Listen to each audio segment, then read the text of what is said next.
Hello, and welcome to our program 10 Lessons Learned, where we talk to interesting people from all over the world about their interesting experiences and the lessons they have learned. My name is Siebe van der Zee, and I'm your host. I'm based in Phoenix, Arizona, in the beautiful Grand Canyon state, where I'm also known as the Dutchman in the desert. Our guest today is Zac Miller. Zac Miller is a video producer who has nearly 2 decades of experience bringing films, television series, and podcasts to life. He helps media professionals and businesses of all sizes create and implement effective video strategies. Zac currently produces and co-stars in the hit video podcast, The Kim Gravel Show, which is a top show on QVC+. He is launching a new podcast this year about how to harness the power of video podcasting. I'm interested. In 2017, Zac started his own company, Uncommon Image Studios, I like the title, where he produces and directs high-end videos for clients from national brands and Fortune 500 companies to local businesses and nonprofits. Some of his notable clients include Kettle One Vodka, Westfield Malls, and Alcoa. He has worked on dozens of television programs, films, commercials, corporate videos, and web content for clients like CBS, ABC, 21st Century Fox, National Geographic, Diet Pepsi, HDTV, and MTV. Wow. He has won national awards for screenwriting, advertising, and directing, and he's a member of the Producers Guild of America. He also taught video production at Clarkson University in Northern New York, where he made quite an impact. You can learn a lot more about Zac Miller on our website, 10lessonslearned.com. Hello, Zac. Thank you for joining us. How are you doing? I'm doing great, Sibe. Thanks for having me. This is such an honor to be on the show. I've been watching so many of your episodes and just eating it up. I love it. So many lessons, so much great experience shared on this program. So I'm honored to be here. Thank you for saying that. You are already our best guest ever, if you say it like this. All right, done. Interview over. I'm out. That's I'll it. See you later. That's You're it. welcome. That's all we need. No, listen, I'm very interested about your background and, of course, the things you have done. But where is your passion for film and video production? Where is it coming from? When did it start? That's a great question. As a kid growing up, I was an only child, and I love movies, right? And would watch a ton of movies and, frankly, too much television, and wanted to be a movie director when I was a kid. That was my dream. And this was a time when this idea of the auteur director was really hitting its stride. And I wanted to be that, and I wanted to work in the industry. And I grew up outside Boston in Massachusetts, started working on movies when I was 17 and would skip days of high school, much to my parents' chagrin when they found out, to go work on movie sets, first as an intern and then as a lighting technician and production assistant, and worked my way up from there and went to school in Los Angeles, and the rest is history. That's true passion, the way you explain it. You went perhaps against what your parents wanted you to do, and perhaps you should have done. A little bit. But it was inside you. Yeah. It was. And it was hard work, but it was fun. And I think my first day on set, they basically said, hey, we want you to help out the lighting technicians, right? And I didn't know anything, right? I was a 17-year-old kid. I wasn't getting paid. I was just there for whatever. It was a no-budget feature film. I don't even honestly know if this movie ever came out. And, we were on this 4th floor of this big industrial building, which is the only place they could afford to build these sets. And the lighting, the gaffer, the head lighting guy would say, we need a stinger from the truck. And I would have no idea what a stinger was. It turns out it's an extension cord, but I knew it was a wire of some kind. So I'd run down to the truck, grab one of every wire, and run up 4 flights of stairs carrying 40 pounds of cables. And he'd be like, this one. And that's the work ethic that they saw. And then they were like, hey, this kid actually works hard. Let's keep calling him back. And that's when I learned that if I work really hard, people will notice. It's an interesting point, interesting lesson right there. I like it. I read something about your background, and I'm curious if you can shed a light on it, because apparently you were once karate chopped by Shaquille O'Neal, the world famous basketball player, and can I say comedian. He has a great sense of humor. While on the set, what was that all about? Yeah, Shaq is great. And it's hard to know on a podcast, but I'm about 5'7", probably 5'8". And I come up to about Shaq's belly button. And I was working for WGBH at the time doing educational video production. I was a producer, freelance producer working for them. And we were actually doing this piece with Harvard Medical School. And it turns out Shaq had sleep apnea. And he had been diagnosed, and we were working with his doctor on this project. And he was like, let's bring Shaq in. So of course we were like, of course we should bring Shaq in.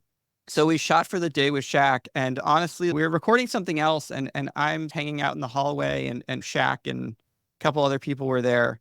And Shaq is a big voice, right? He's a big guy. Absolutely. And so they come over the walkie-talkie and say, we're hearing talking in the hallway. So I told Shaq, hey man, you gotta be quiet.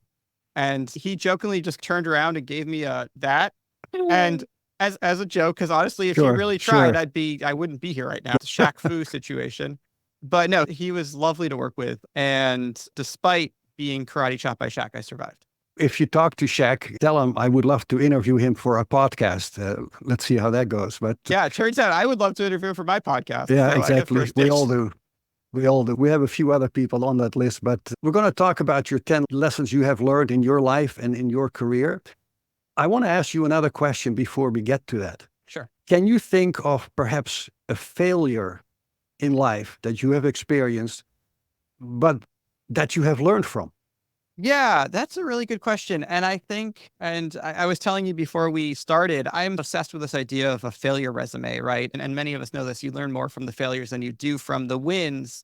And there is a failure. There's a pretty big failure, actually. So I actually started I worked at Clarkson University as a professor, and it's an engineering school. And shortly after I moved there and started working there, I had an idea for a consumer product called Stable Lens, which is a camera support product that allows you to swap lenses on your camera when you're using a gimbal that has to be perfectly balanced, and it keeps the balance despite the lenses being different sizes. So it's a time-saving and creativity tool. Invented that. They helped me build it. They helped me bring it to market. I have a patent on that, and brought it to market and had a really successful trade show in October of 2019. And this is a product that was going to be used by folks who were doing like on-set work, really like single shooters. So imagine videographers who are doing weddings and that kind of thing. And literally we shipped out our first shipment in March of 2020, and the world shut down. Yeah, I was going to say. And that was a huge learning experience, because it took all of the momentum out of the company. The product essentially has gone nowhere since. And that was a really tough moment and tough lesson for me. Really, the lesson for me is I didn't know what I was getting into. I didn't really get that if I had one product, I was going to have to come up with the next product and the next product and the next product. And that really, you can't just do one thing. You have to know what's following that thing up, and be okay with spending the next, whatever, decade of my life marketing this thing, right? And I realized in that experience and having the brakes thrown so dramatically that really I wanted to do the creative work behind it, and I wasn't so interested in sales and physical products. This is so interesting. Sorry to interrupt, but this is so interesting because your experience specifically with your company, and obviously the timing, you had no control over COVID starting in 2020. But it is, I believe, a lesson that we have learned from many of our guests, that as we go through life, we have successes or we're doing okay, and suddenly something changes that almost makes you have a second career or a third career. And I really appreciate your sharing that with our audience, because it's very broad. As you understand, of course, you're not the only person that has to deal with sudden changes. Over time, indeed, you learn from that, and it makes you mentally ready for the next unexpected change. It's unexpected, so you cannot really wait for it. But I think many people all over the world go through those sudden changes. So yeah. Yeah. And I look at that as my business school in a lot of ways, right? I don't think I would be as successful of a podcaster and creative person in this new quote unquote creative economy without having gone through that. Yeah. We take that with us and we take those lessons with us. And now I'm much more tactical and much smarter about, hey, what I'm starting, do I really want to be doing this thing or some flavor of this thing 10 years from now? Yeah. Right. And if the answer is Yeah. no, then I won't do it. Yeah. No, I like it. It's very helpful. Thank you. Let's go take a look at your 10 lessons. And Yep. without actually, let's make the audience curious, because your 10 lessons, there is a little added element to that. We'll talk about that later, but let's start with lesson number 1. If you're presenting anything, be entertaining. What are your thoughts? Yeah. And this comes from a background in my background in television and transitioning into teaching. I realized how performative, first of all, teaching is, of course, right? As a college professor and instructor, you get up in front of a class and I have a 3-hour lecture. I'm not necessarily lecturing for 3 hours, but I'm holding attention for 3 hours. And how much labor goes into that. And I've realized as I look around that we are all presenting in our own way constantly. Everything we're doing is a performance. And maybe the lesson should be, embrace the fact that what you're doing is a performance, to the point where I even think of, I was talking to my partner about this yesterday, and she works for the government. And I was like, you're performing bureaucracy. Like in some of these meetings, like the fact that you're able to use this method to get around this red tape and et cetera, et cetera. This is also a performance. And when you are really good at this, people notice. And I think that embracing the fact that we're sort of performing all the time, right? Whether we're on Zoom meetings, whether we're in front of a classroom full of people, whether we're in a one-on-one situation, being able to hold attention and thinking about, how am I entertained? How am I actually being entertaining right now? And I learned this lesson also from being a podcaster and et cetera, et Sure. cetera. But I think that seeing the world as, hey, we can make this a little better. We can make this a little more fun. We can make this a little more interesting for ourselves, for the people we're around, for the people we're with. I think there's a lot of value in that. And that's why that's my first lesson. And I'm hoping that this also, it's number 1, because I'm also hoping that I'm setting the stage for this episode being so entertaining for you, the Well, but audience. I Yeah. want to ask you a question, because I understand what you're saying. And I was thinking, okay, in this lesson, the definition of entertaining. If Mhm. you are in a meeting, in a situation that is serious, bad news, Yeah. how would you translate the term entertaining in those situations? I can see there is a connection, but it's different than having a party and making fun. Yeah. And that's a really good point. You're not going to, and honestly, I have been someone that's been very comfortable behind the camera for most of my career. This is not a comfortable place for me right now. And this is something I'm actually personally working on, which is getting myself out in front of the camera more often and being that entertaining person, because normally I'm the one scowling behind the camera, right? No, you're Um, doing well. You're doing well. yeah. And I think that if you're in a situation where it's very serious or you're delivering bad news, I think entertaining can also mean emotionally engaging. Yes, So are you engaging your audience at an emotional level? And whether that is, and again, audience means the people around you, right? I'm not trying to absolutely. say, this isn't like in All the World's a Stage, although it is Yeah. maybe part of the lesson. Who said that? Who said All the World's a Stage? Was that Shakespeare or something? Let's say yes. We're going to say Shakespeare. But I would say that if you are able to connect with someone emotionally and really see help them get through it, but also to do it in a way where the folks around you, the folks you're with, come out of it and you're growing closer rather than growing further apart. I You leave think that's what something you with want. them. As a Yeah. presenter, you Yeah. leave something with them. Yeah, no, Yes. that makes sense. Let's take a look at lesson number 2. Yeah. I like it. Be honest with yourself about what you're good at. Be Yeah. honest with yourself about what you're good at.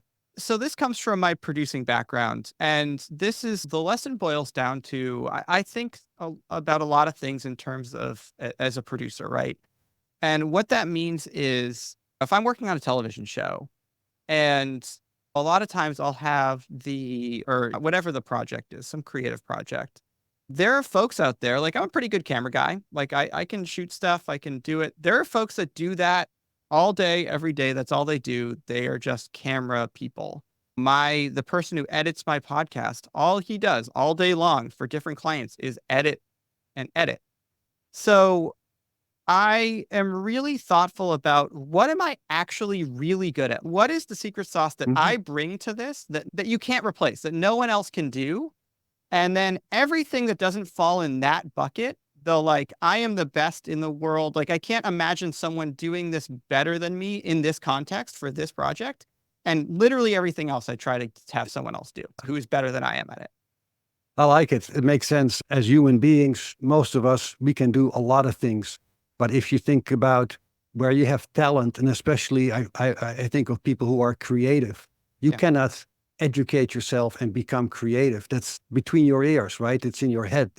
You cannot define it. You have that talent. And if you can recognize your own talents with the passion that you have, that seems to be, of course, the right track to go on. And yeah, again, we need multiple skills. It's not one thing, but what really drives you. I like that. It's a good lesson And to share. and your weaknesses, right? And really being honest with, hey, I'm not interested. Like, I'm not a numbers guy and I can do that, but man, am I glad I have an account. You know I what I mean? I need more than 10 lessons to talk about my weaknesses. Yes. Exactly. Yeah. And I think that's totally okay. And as soon as I'm able, I allow myself to let go of those things and just really try to focus on the things that bring the most value to whatever I'm doing. I like it. And I'm looking at lesson number 3 already, Zach. Lesson number 3, give yourself permission to suck at first. It combines with the other ones. This is my biggest, yeah. And I think this actually goes back to my biggest sort of regret, which is not having started making my own stuff earlier in my career. And I think about, Mhm. hey, if I had started that YouTube channel, a decade ago or when I was in college, think about where it would be now. Right. But I was so obsessed, and I think so much of us are so obsessed with, at least back in the day. Now I think people see YouTube a little differently.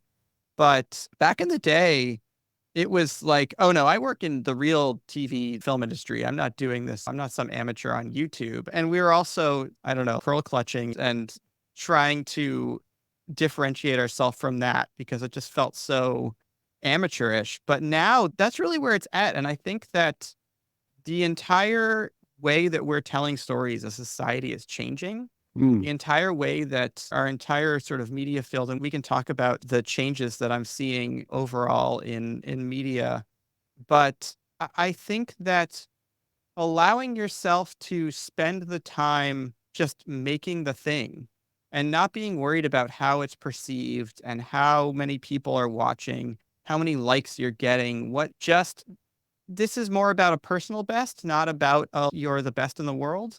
And I think that if you're able to have that mindset, you can get so far because this goes back to your skill level is not going to meet your taste at first, right? Like when you started podcasting, I'm sure you're a much better interviewer now, years later, than you were back then, but that didn't stop you back then, right? And that's the only way you were able to get here now, right? No, And absolutely. speaking for myself too, there's so many things. These are like years long projects that it it takes so much to get to the point where you're like, okay, I'm actually pretty good at this. And it takes years. Yeah, and I think that's again a wise statement. It takes years, it takes a long time, but if that desire exists in your mind and say, this is what I want to do, this is what I want to become, you keep going at it. And even when you deal with failure and disappointments, always tough, but you see that light at the end of the tunnel, and that's what you want to reach. And so I think it's a lot of wisdom, Zach, and you describe it. Give yourself I'm permission to trying. suck. But I don't know that's if I have as much wisdom as you do. I think you can exceed what I have learned in life. But I really think it's very helpful again to share that information. And when it comes to media, I know later on one of your lessons deals with that more specifically. So we'll come back to that because that's a global issue as well. Media and the interpretation and easy question, what is the truth? Yeah, we don't know sometimes. And but That's a podcast for on its own, On perhaps. its But own. Yeah, we could do we could do an entire series on what is the truth. absolutely, Yeah. Robert, take a note. Our producer. Yeah. Let's go to lesson number 4. Okay. Win the expectations game. Set expectations and then exceed them. Again, I like it. Yeah. So and I would actually love your opinion on this, eBay. I feel, and this is something, maybe this is the thing that I wish I knew when I was just starting out, which is that each of us has the ability and is constantly setting expectations in every interaction we have. How we dress sets a certain expectation about how we're going to be, to literally setting expectations in terms of, hey, I am a video producer and I'm going to make a video for your company, and here's what you can expect, right? And I think the thing that folks do really badly is set expectations for themselves, for the way other people. What does your boss expect from you this week or this day? How are you orienting the people around you to understand what output, what work you're actually going to ship, right? And I think if you get really good at, hey, this project is taking longer than I thought it was going to take. Here's what I can do at the end of the week, and here's why. And let me talk about what I can do next week, right? And I think if you get really good at playing this expectations game and winning the expectations game, then people will see you differently. People will see that you are reliable. And I don't know about you, but for me, reliability is like the number one thing. I would so much rather have someone I'm working with be reliable and know if I tell them to do something, they do that thing and they do it well. And if they're not able to do that thing, that they come to me and we have a discussion about it and figure out a way forward, than anything else. And I think that expectations and reliability go hand in hand. But I see so many people over-promising and under-delivering, especially in this online world, especially with all these online guru people and in this world of ours where we're trying to grab attention as much as possible. And I think that the long-term attention comes in winning this expectation game. Yeah, I don't know if I have the skills and knowledge to answer your question as far as what do I suggest, because that's a tough one.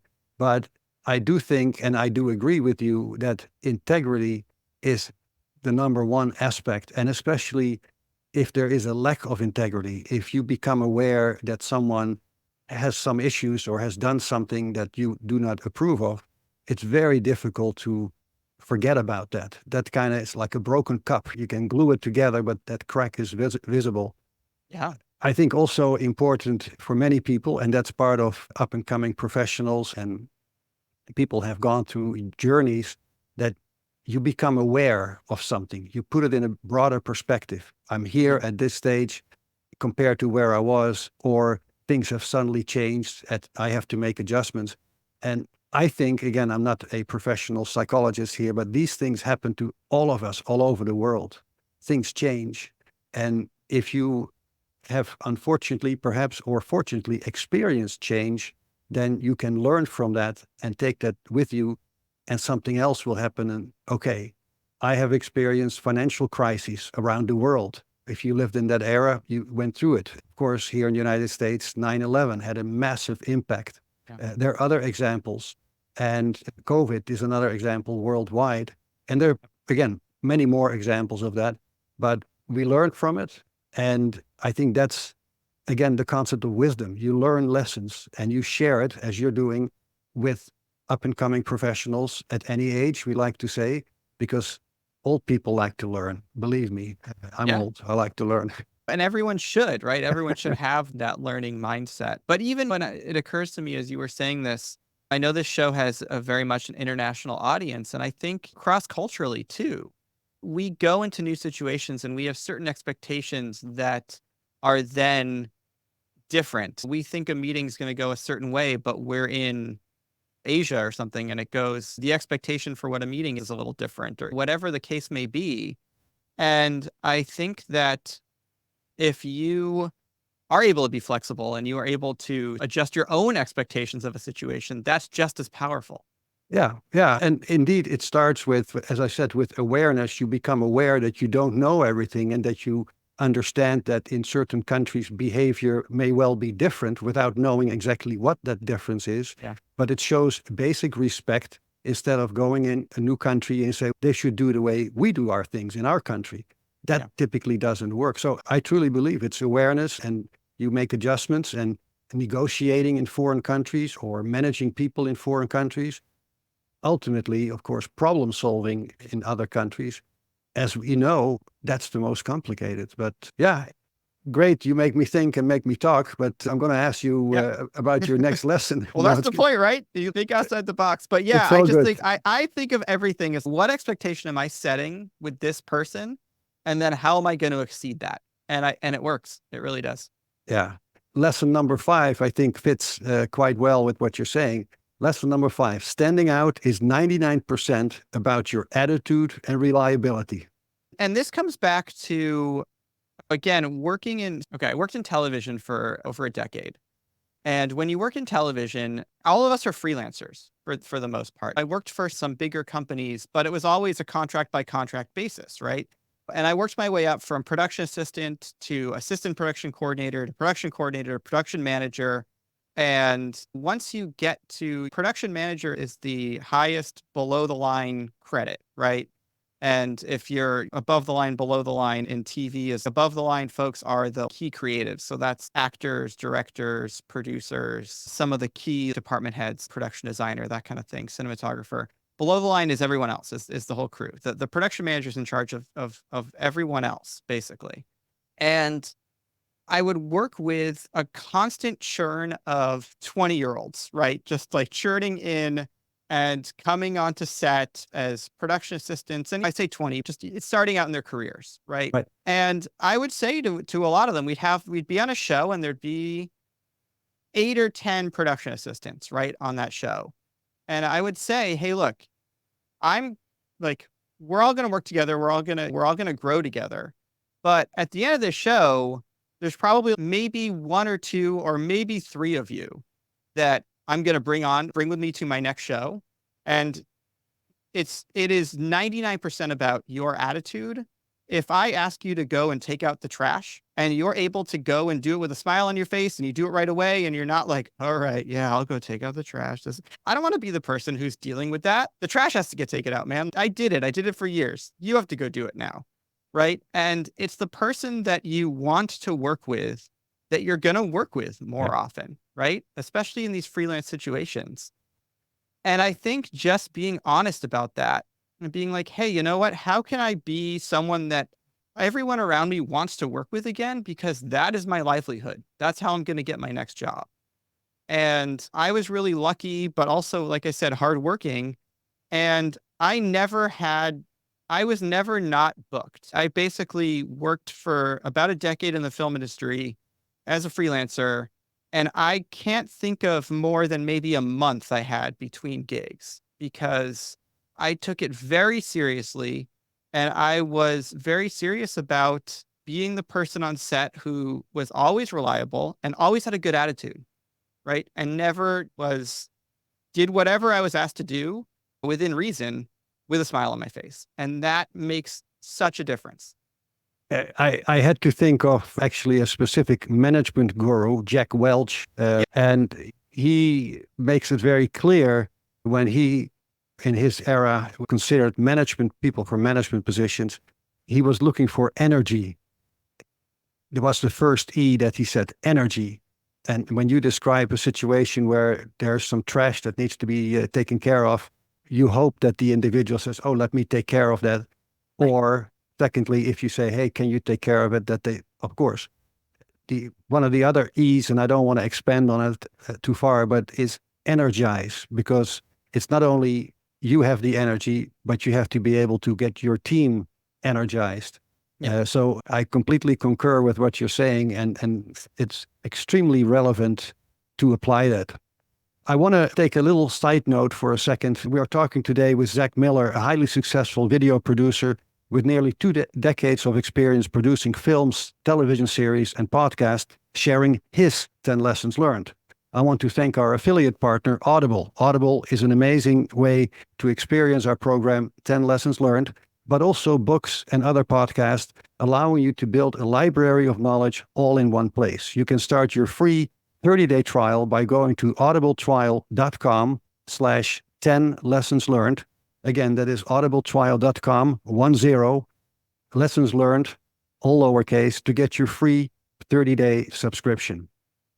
All right, my friend, moving on. Lesson number 6. Look at video as a creative solution for a business problem and be specific. I'm curious, how does that work? Okay. So I deal a lot with, I've owned my own video production company now for about 7 years. And a lot of clients will come to me and basically say, hey, Zach, I know we should be doing video. I know that it's a great marketing tool. I have no idea even where to start or what to do. Help me. Sure. And the first thing I say to someone like that, and again, this is getting a little specific to my background in specifically video production, but I think we can, again, widen this out to be a broader lesson. But I say to them, hey, look, video in this context is just a solution to a business problem. What is the business problem we're solving for? Let's be specific about what the problem is. And let's figure out how video can potentially help you solve it. If you want more customers, right? If you want more awareness versus you want more sales of a specific product versus you want to break into have a new audience, or you have a new product that you're trying to launch. Those are all very different videos, right? Oh, yeah. And it could, like, all of those situations could be for the same literal thing, but the context around it is different. A way to think about video is it is an emotion engine, right? At its core, if you're doing it right, video will create some kind of emotion, right? Whether you're making a television show or a movie or a really compelling advertisement. Yeah. But you think about a company like Nike is so good at this. Like, they have these ads that just inspire you in 30 seconds and you're like, oh my gosh, that runner, whatever it is. Right? But taking that step back, it's just a creative solution to a business problem. So what's the business problem? Let's be really specific about that. And how can we solve that problem creatively? What is the message that we're trying to get through? Who is it for? And why is anyone going to care? Because to break through these days, like, there is so many, I forget what the stat is, millions of hours of content uploaded to YouTube every day, millions of shows on Netflix, and everyone's competing for eyeballs, right? This is the attention economy now, right? So I think that if you can be really specific about who your thing is for, and then where those people are and what is the language they're already speaking, right? How are they interacting? What are they looking at? And then we can create a video that solves for that specific thing.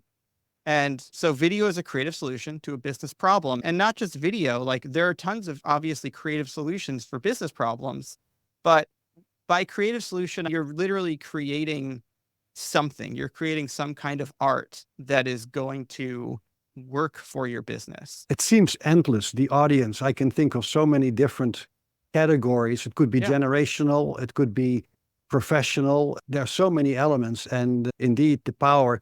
We all know this now, that I would say all over the world, when you see people in public, they're all drawn to their cell phones and obviously watching videos. I was on a long flight from Europe back to the United States recently, and everybody is entertained, and that's just sitting in your seat, to fly back to the United States.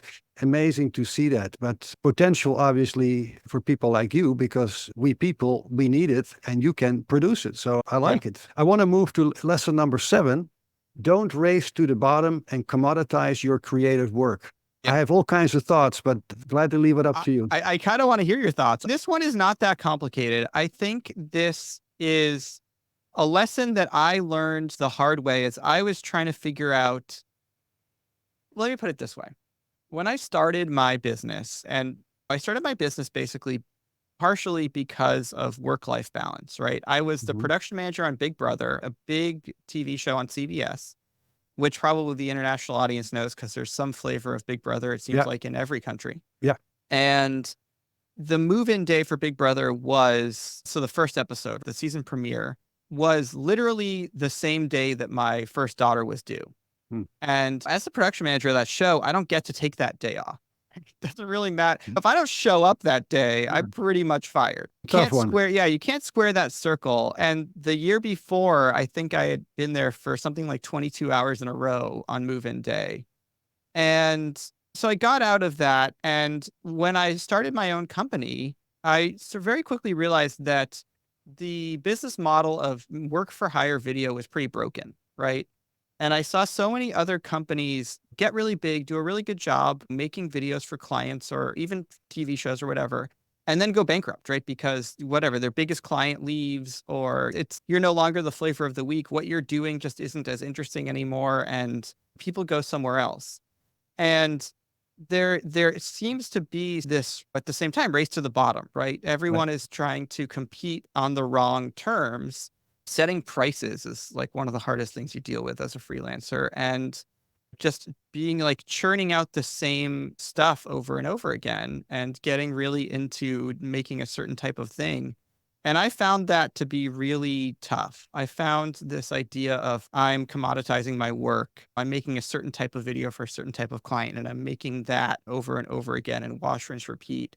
And now people you really are racing to the bottom. Like you're not competing on anything that really differentiates you and makes you special. And I think that has been solved for me by finding podcasting, frankly, because it has become a place where I have found there is an infinite amount of creative energy I can put into my podcasts, and it keeps going, and I own it. And I think that's the difference. So, Zach, if I understand it correctly, you're saying indeed, don't race to the bottom, but aim high.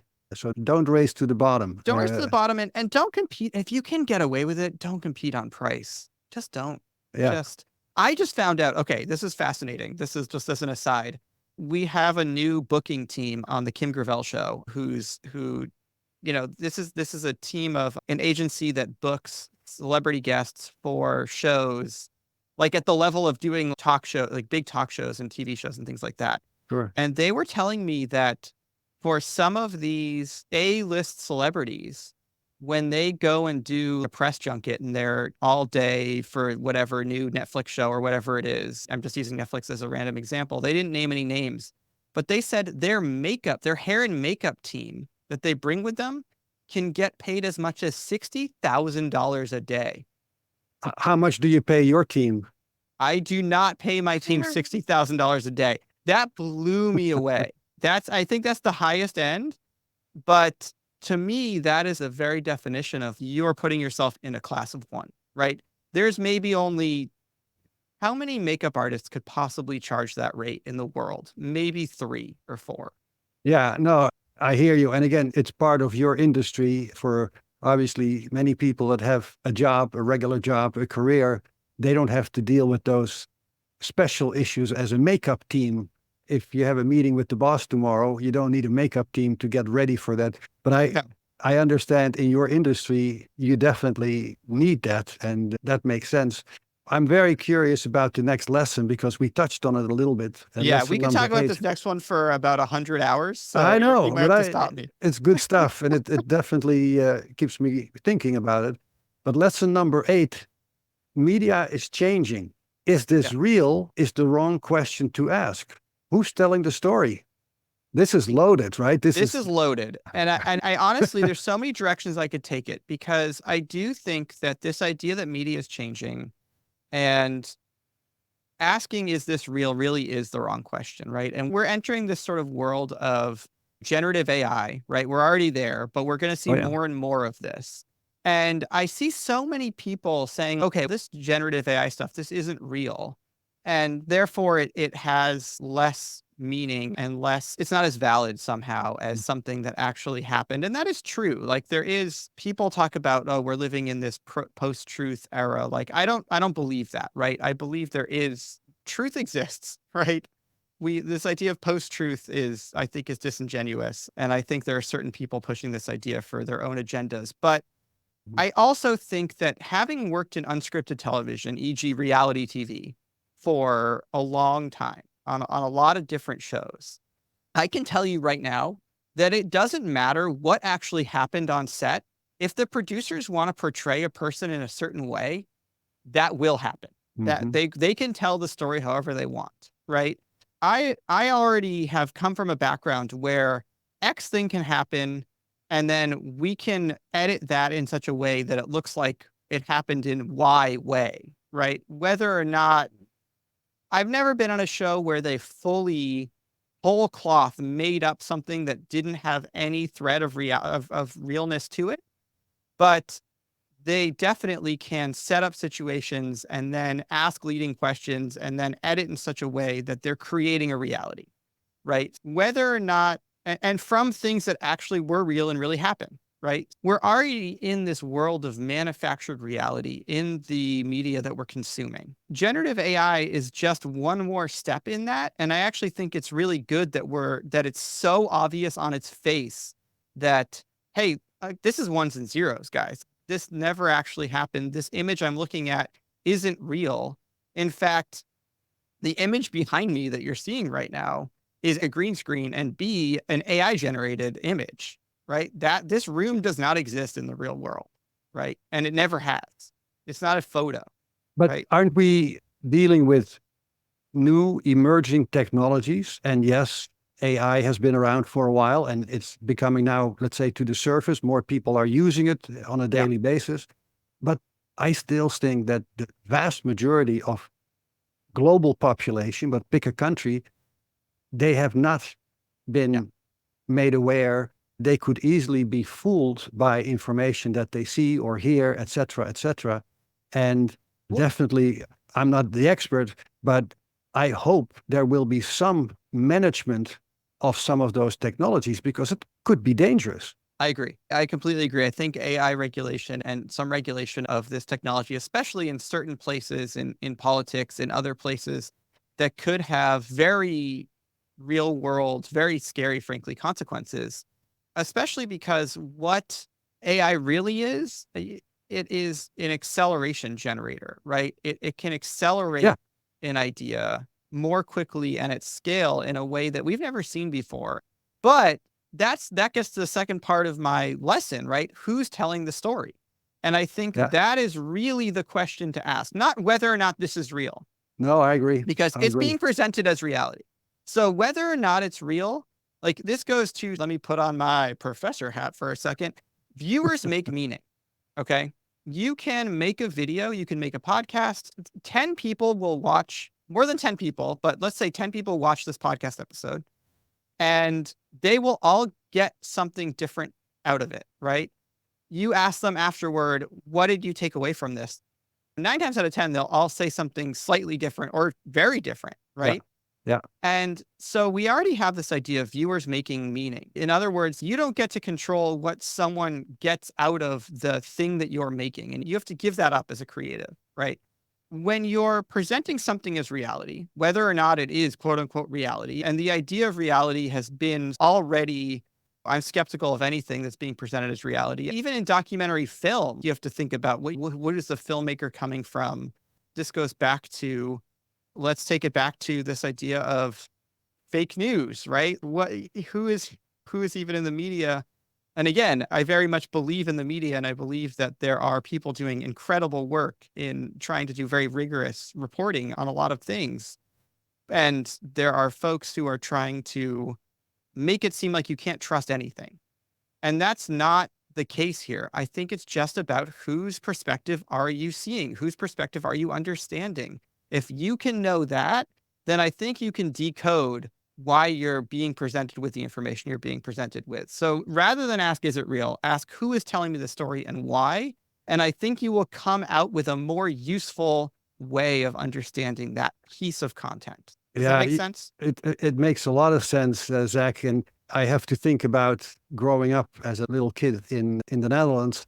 My parents made me very much aware when I was very young. There are always at least two different sides to a story. Yep. And you hear a story, okay, it sounds right, factual, etc. But if you really make sure you hear other sides to that story, you can put it in balance. And hey, in today's world with so much information, of course, that's part of the challenge. You need more than two sources, but it's very important as a human being to be aware that what we hear, what we see is not necessarily the truth or the only truth. Yeah. And we also see over time that we gain more knowledge, more information, and certain perspectives can change over time, realistically, because we were not aware, we didn't have the knowledge, now we do, etc., etc. So it's a very important lesson, and It is, and we're it's bringing our own also a problem. biases. It gets so deep. We could talk about this for hours, but I do think like just everyone could use a healthy dose of skepticism. Let's just go with that. Agreed. All right. Lesson number 9. Rehearsals are an incredible tool. I would agree, but you don't always have a chance to rehearse, right? Yeah, you don't. That's true.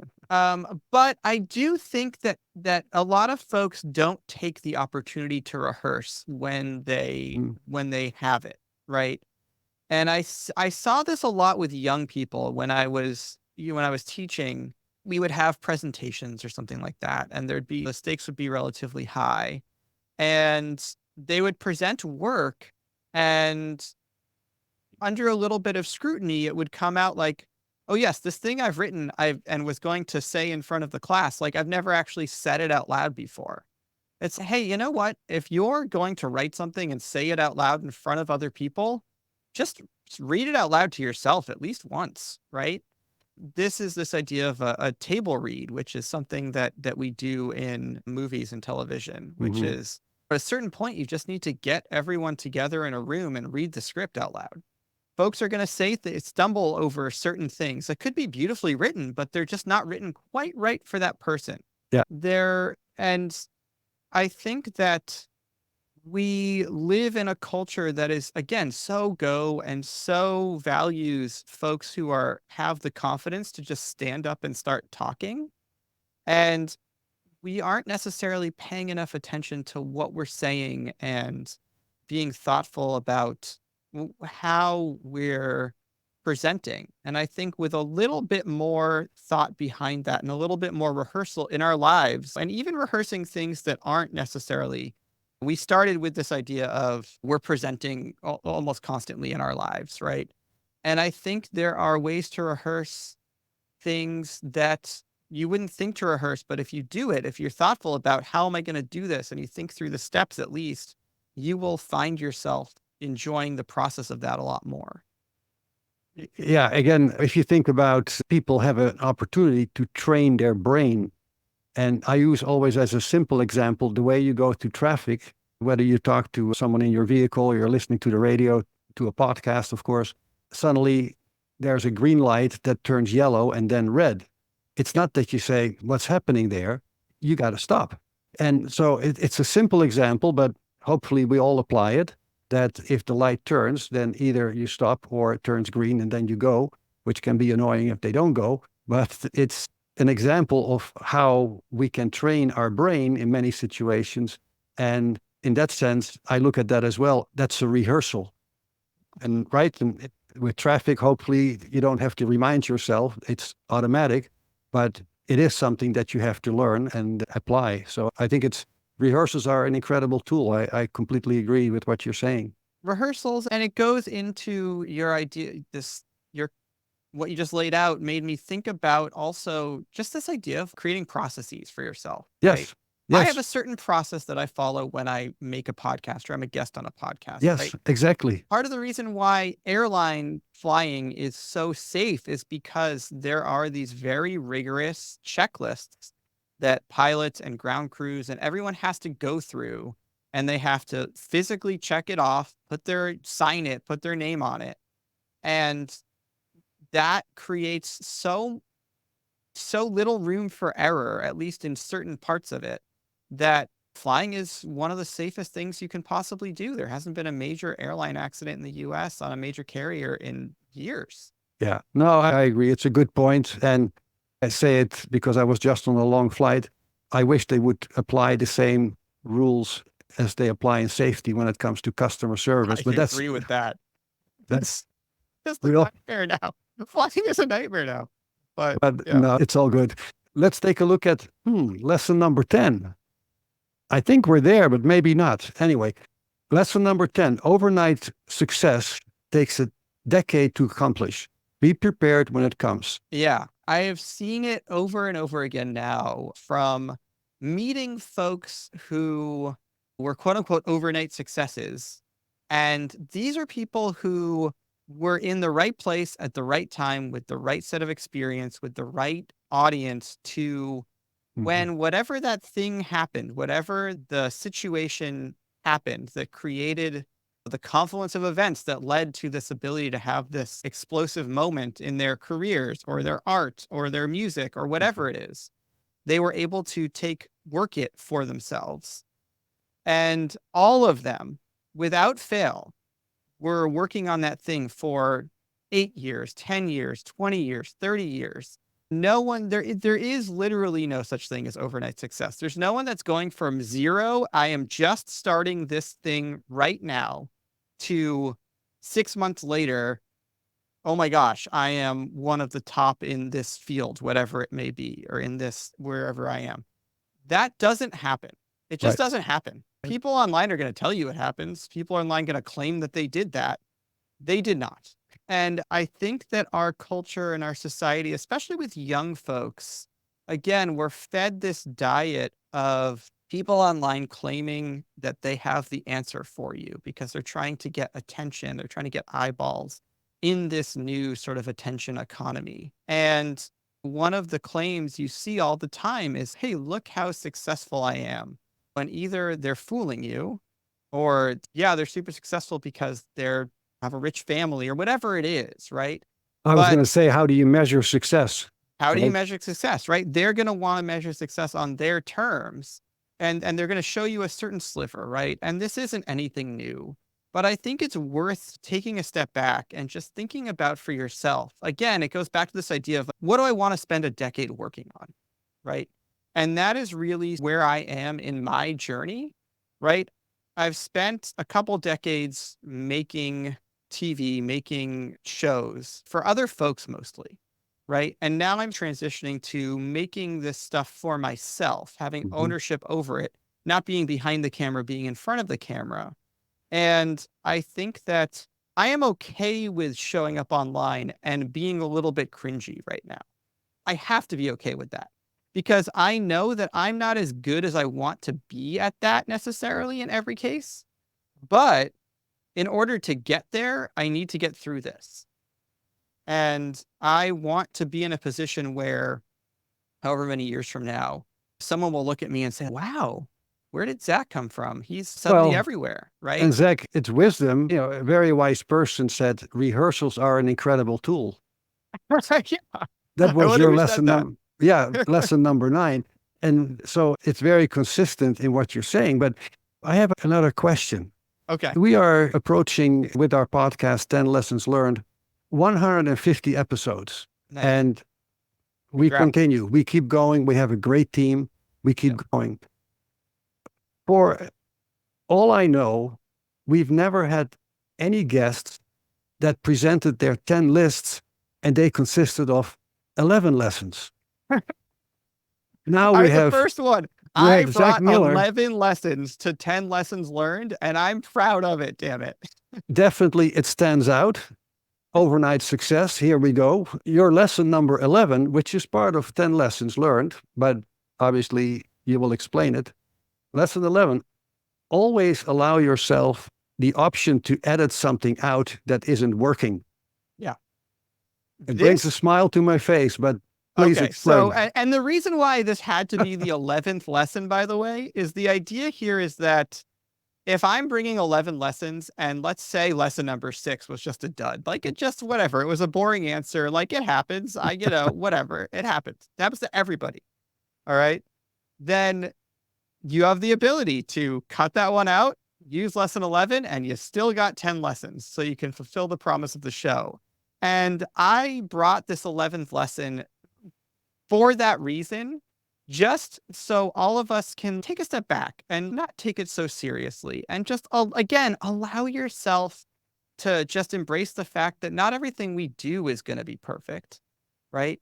That I'm going to come on the show and maybe the producers are going to say, oh man, I wish that we had this is great. Zac was great, but yeah, lesson number 5 kind of drags. It's boring. Let's cut it. And I actually think for me, I am always thinking about as a producer, how is this going to work in the edit? What am I going to use? What am I not going to use? What structure do I have to put around this to make this most entertaining and get the point across in a way that will engage the audience, get the message across, that will be honor the guest or whoever I'm speaking with in such a way that everyone will be proud of, right? And I think that we call that shooting for the edit, right? And always thinking about that final product. And this idea can go into sort of anything you're doing. But yeah, I think it just comes back to don't take yourself so seriously. Give yourself the option to just cut out like what's not working in whatever I'm doing. Figure out a way to get rid of it. It can apply in different ways. I think it stands out because, again, it's 11 lessons and we're asking for 10 lessons, but indeed it makes it stand out. So I like it and I appreciate the funny thing is, and I will say before we started, you were like, should we not do one of these so we have 10? And I was like, no, we should have 11. I stood by this. And, no, absolutely. And I very much understand it better now. And I think it's adding because, okay, we're used to 10 lessons. That's the name of our podcast. And guess what? Today we have 11 lessons. It's a bonus. Everyone, you got a bonus. If you listened to these lessons, you got a bonus. You are welcome. Absolutely. No, it's very good. And I want to make some closing remarks. And first of all, Zac, I want to thank you for joining us today and for sharing your lessons and wisdom with our global audience. It's much appreciated. Truly is. Such an honor to be here. Such an honor to do this. Thank you so much. Thank you. In closing, you have been listening to our international program, 10 Lessons Learned. This episode is produced by Robert Hossery. And as always, we are supported by the Professional Development Forum. Our guest today is Zac Miller, sharing his 10 lessons learned. Zac is a highly successful video and film producer who has nearly 2 decades of experience bringing films, television series, and podcasts to life. And to our audience, don't forget to leave us a review or a comment. You can also email us at podcast@10lessonslearned.com. That is podcast@10lessonslearned.com. I hope you will subscribe so you don't miss any future episodes. And remember, this is a podcast that makes the world wiser and wiser, lesson by lesson. Thank you and stay safe.